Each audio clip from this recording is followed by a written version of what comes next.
wabarakatuh. Kami dari kelompok 6 akan menjelaskan materi mengenai patogenesis abses periapikal. Perkenalkan, saya Karina Amanda Putri dengan ujung NIM 43. Saya Nalda Rista Uli S dengan ujung NIM 41. Saya Delia Aisyah Fitri dengan ujung NIM 28. Selamat menyaksikan. Abses periapikal merupakan suatu kondisi patologis terlokalisir pada apeks atau periapikal gigi, yang merupakan reaksi inflamasi dari infeksi pulpa dan nekrosis. Ditandai dengan onset yang cepat, pembentukan nanah, nyeri spontan, nyeri tekan pada saat perkusi, dan akhirnya terjadi pembengkakan. Selanjutnya yaitu etiologi dari abses periapikal. Penyebab paling umum dari abses periapikal ini adalah invasi bakteri dari nekrotik jaringan pulpa. Kemudian ada trauma pada gigi dan iritasi jaringan periapikal oleh bahan kimia atau mekanis selama perawatan saluran akar. Selanjutnya yaitu ada tanda dan gejala klinis. Tanda dan gejala klinis tergantung pada tingkat keparahannya. Pasien dengan abses periapikal memiliki tanda dan gejala klinis sebagai berikut. 1. Ketidaknyamanan atau bengkak pada gusi bisa dalam skala sedang hingga parah. Selanjutnya terdapat manifestasi sistemik seperti demam, malaise atau rasa kurang sehat secara umum, dan leukositosis atau peningkatan jumlah sel darah putih. Kemudian, gigi sering terangkat di dalam soketnya dan mengganggu dalam oklusi. Lalu, terasa nyeri spontan atau berdenyut-denyut dan nyeri pada gigi ketika dilakukan tes perkusi.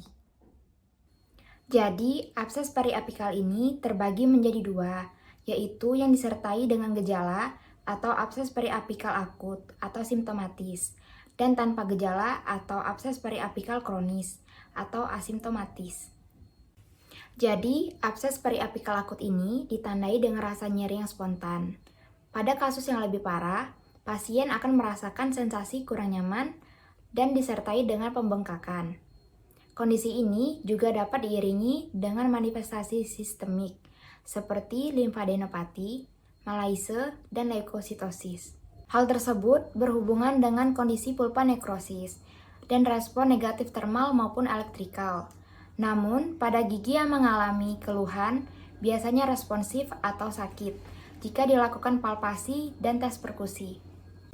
Sedangkan abses periapikal kronis merupakan suatu kondisi kelanjutan dari abses periapikal akut, di mana rasa sakit telah menghilang atau asimptomatik, akibat sudah adanya drainase supuratif ke arah mukosa berupa sinus trek.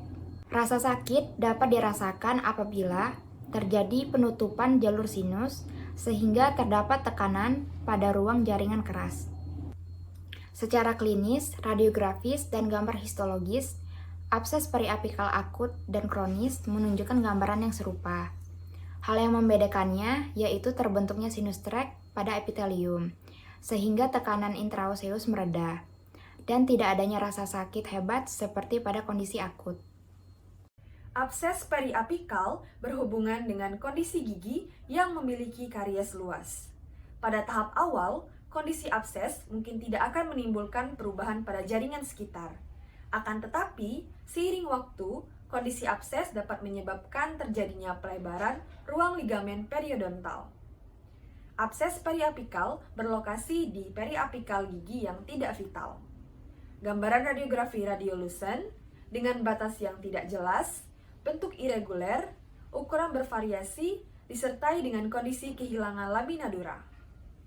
Baiklah, selanjutnya itu ada patogenesis dari abses periapikal, dimulai dari prinsip osteoklas. Prinsip yang pertama yaitu reseptor aktivator of nuclear factor kappa B atau RANK terletak di permukaan osteoklas prekursor atau OCP. Kemudian reseptor aktivator of nuclear factor kappa B ligand atau RANKL dihasilkan oleh osteoblast, fibroblast, dan monosit.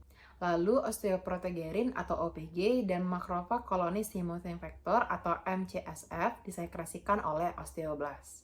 Selanjutnya, jika osteoprotegerin atau OPG berikatan dengan reseptor aktivator of nuclear factor kappa B ligand atau RANKL akan menghambat pengikatan RANKL dan RANK, sehingga akan menyebabkan 3 penghambatan, yaitu yang pertama, akan menghambat osteoklastogenesis dan mempercepat osteoklas apoptosis.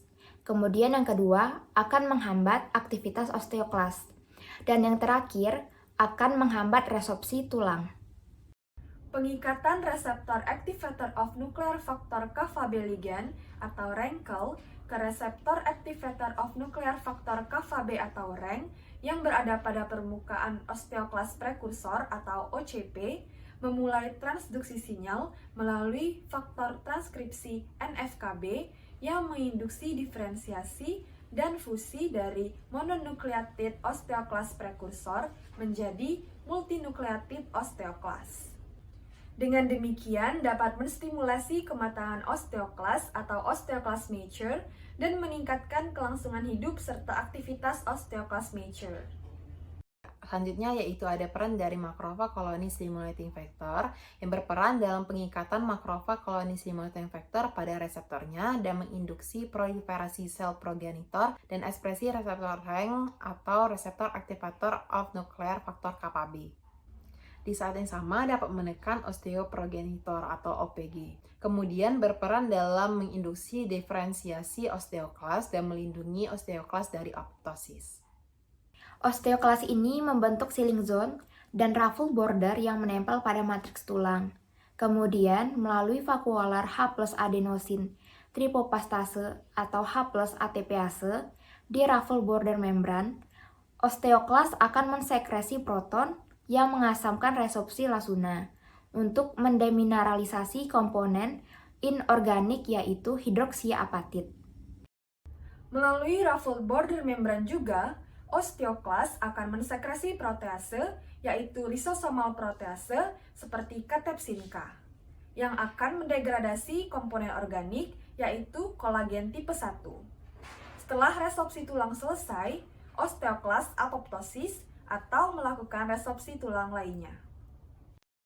Selanjutnya yaitu ada mekanisme dari abses periapikal. Neutrofil dan makrofag di jaringan apikal menghasilkan enzim lisozim dan ROS atau reaktif oksigen spesies berupa superoksida anion O2-min, hidrogen peroksida H2O2, dan hidroksil radikal atau OH. Lalu hasilnya ini mengakibatkan membran sel menjadi lisis dan degradasi kolagen di jaringan periapikal. Terbentuk pus yang merupakan material semi cair yang kental, terdiri dari neutrofil yang mati, protein plasma, dan disintegrasi jaringan yang mencair. Demikianlah penjelasan materi dari kelompok kami. Semoga bermanfaat. Terima kasih. Dadah.